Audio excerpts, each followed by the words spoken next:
Hola, ¿qué tal amigos? ¿Cómo están? Bienvenidos una vez más.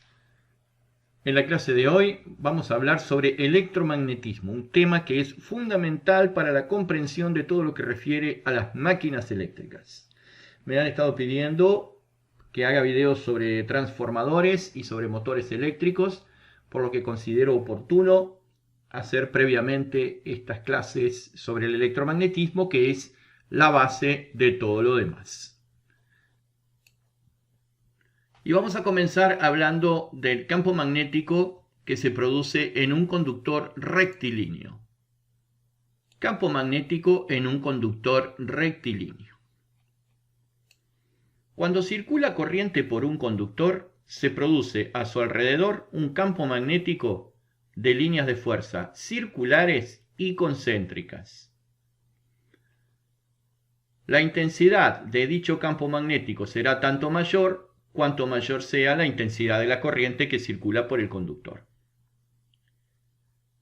Si colocamos una brújula debajo del conductor, la posicionamos de tal manera que quede paralela al conductor, en el momento que hacemos circular una corriente, esta brújula se desvía y se ubica en una posición transversal al conductor, es decir, en forma tangencial a las líneas de fuerza circulares. Esto es lo que se conoce con el nombre de efecto Oersted, ya que se le da ese nombre en honor a Hans Christian Oersted, que fue un físico y químico que nació en Dinamarca en el año 1777 y falleció en el año 1851. El efecto Oersted consiste en poner en evidencia la presencia de un campo magnético alrededor de un conductor utilizando una brújula. Por supuesto que Oersted estudió muchas más cosas relativas fundamentalmente a la relación entre la corriente eléctrica y los campos magnéticos. Estas líneas de fuerza van a tener un determinado sentido, el cual puede determinarse mediante la regla del tirabuzón o del sacacorchos, o también llamada regla del tornillo de Maxwell, o simplemente regla de Maxwell. Esta regla establece que si hacemos que el sacacorchos avance en el sentido de la corriente, el sentido de rotación del sacacorchos indicará el sentido de las líneas de fuerza. Imaginen que esto es un sacacorchos y que ustedes lo tienen que girar de forma tal que avance en el sentido de la corriente. Para que el sacacorcho avance en el sentido de la corriente, lo tenemos que girar en sentido horario. Y ese es el sentido que tienen las líneas de fuerza si las miramos desde acá, ¿verdad? Vamos a ver que tiene sentido horario. Obviamente, si las vemos desde otro lado, las vamos a ver con sentido antihorario. Otra regla para determinar el sentido de las líneas de fuerza es la regla de la mano derecha. Se coloca la mano derecha de manera que el pulgar señale el sentido de la corriente. En ese caso, los otros dedos alrededor del conductor indicarán el sentido de las líneas de fuerza. Ahora estamos viendo una sección transversal del conductor, tanto en este dibujo como en este otro. Esta cruz y este punto tienen un significado. La cruz significa corriente entrante a la pantalla y el punto significa corriente saliente de la pantalla. ¿De dónde provienen estos símbolos? Bueno, si nosotros observamos la flecha que se aleja, aquí por ejemplo este ojo está observando la flecha que se aleja, lo que está viendo es la base redonda de la punta de la flecha y las aletas que se cruzan. O sea que en definitiva está viendo esto. Quiere decir que esto es entrante a la pantalla. Por otra parte, este ojo que está aquí está viendo la punta de la flecha y toda la superficie lateral de la punta cónica. Bien, entonces está viendo esto, significa que la flecha se acerca hacia nosotros, por lo tanto sale de la pantalla. Así que de aquí en más, este símbolo significa entrante y este otro símbolo significa saliente. Esto que dibujamos aquí pretende ser el sacacorchos. El sacacorchos también visto en forma transversal. Vean ustedes que si la corriente es entrante,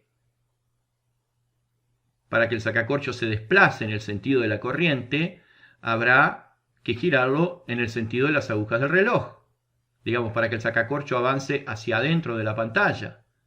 Eso quiere decir que las líneas de fuerza van a estar en el sentido de las agujas del reloj. A su vez, podemos utilizar la regla de la mano derecha, donde el pulgar tiene que señalar el sentido de la corriente, que en este caso es entrante a la pantalla, por lo que los otros dedos indicarán el desplazamiento de las líneas de fuerza, que nos indica también, en este caso, que es en el sentido de las agujas del reloj.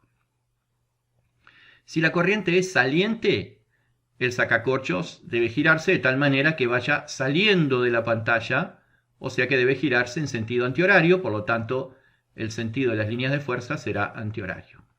A su vez, con la regla de la mano derecha, el pulgar debe señalar el sentido de la corriente y los otros dedos nos indican que las líneas de fuerza tienen sentido antihorario. Si convertimos nuestro conductor rectilíneo en una espira, es decir, en una vuelta, y hacemos circular a través de esta espira una corriente, se va a formar en dicho conductor un campo magnético. Ya sabemos que alrededor del conductor se forma un campo de líneas de fuerza circulares y concéntricas. Supongamos que atravesamos esta espira en un determinado material, en un cartón o en una madera. Entonces vamos a ver algo parecido a lo que tenemos acá. O, si ustedes quieren, pueden considerar como un plano imaginario, este plano que está aquí. La corriente entonces circula por la espira en esta figura en sentido horario. Si aplicamos la regla de la mano derecha, tanto sobre este lado de la espira como sobre este otro, veremos que las líneas de fuerza tienen este sentido indicado aquí por esta flecha.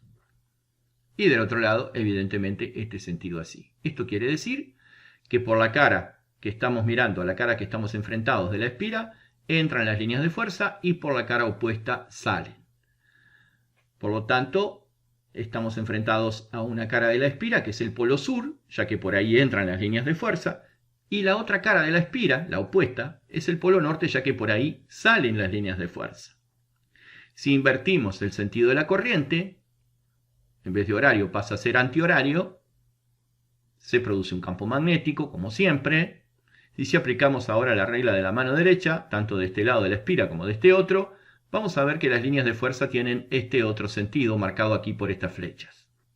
Eso quiere decir que las líneas de fuerza están saliendo por esta cara de la espira y están entrando por la cara opuesta. O sea que esta cara es el norte, ya que por él salen las líneas de fuerza, y la cara opuesta es el sur, ya que por él las líneas de fuerza entran. Una sucesión de espiras forma una bobina, es decir, los campos magnéticos de las espiras se van a sumar y nos van a permitir obtener un campo magnético más grande, mayor. Si a ese arrollamiento le incorporamos un núcleo de material ferromagnético, pongamos un núcleo de hierro, entonces las líneas de fuerza se van a concentrar más que en el aire y por lo tanto vamos a tener un mejor aprovechamiento de ese campo magnético. Como podemos ver en esta figura, tenemos un arrollamiento en el cual entra la corriente por el extremo de la izquierda y sale por el extremo de la derecha. Este es el sentido de la corriente. Para determinar el sentido de las líneas de fuerza, podemos usar la regla de la mano derecha de la siguiente manera. Si los dedos señalan el sentido de la corriente, o sea, habría que abrazar la bobina, rodearla con la mano derecha. Si los dedos señalan el sentido de la corriente, el pulgar indica el polo norte de la bobina, el polo norte magnético de la bobina.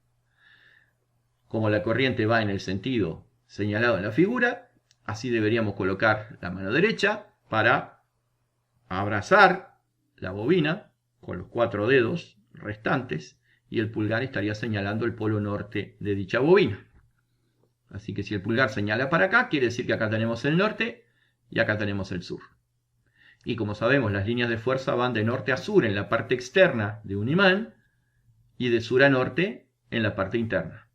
Esto que hemos hecho, lo que hemos logrado, es un electroimán. O sea, un imán creado a partir de una corriente eléctrica. Y como es una bobina cuyo largo es mayor que su diámetro, se denomina solenoide. Una bobina cuyo diámetro es menor que su longitud, o su longitud mayor que su diámetro. Más larga que ancha, por así decirlo. Eso es un solenoide, ¿sí? En esta otra figura cambiamos el sentido de la corriente, por lo tanto tenemos que cambiar la posición de la mano derecha. Estos 4 dedos tienen que rodear a la bobina o indicar el sentido de la corriente. Y entonces el pulgar indica dónde está el polo norte de este electroimán.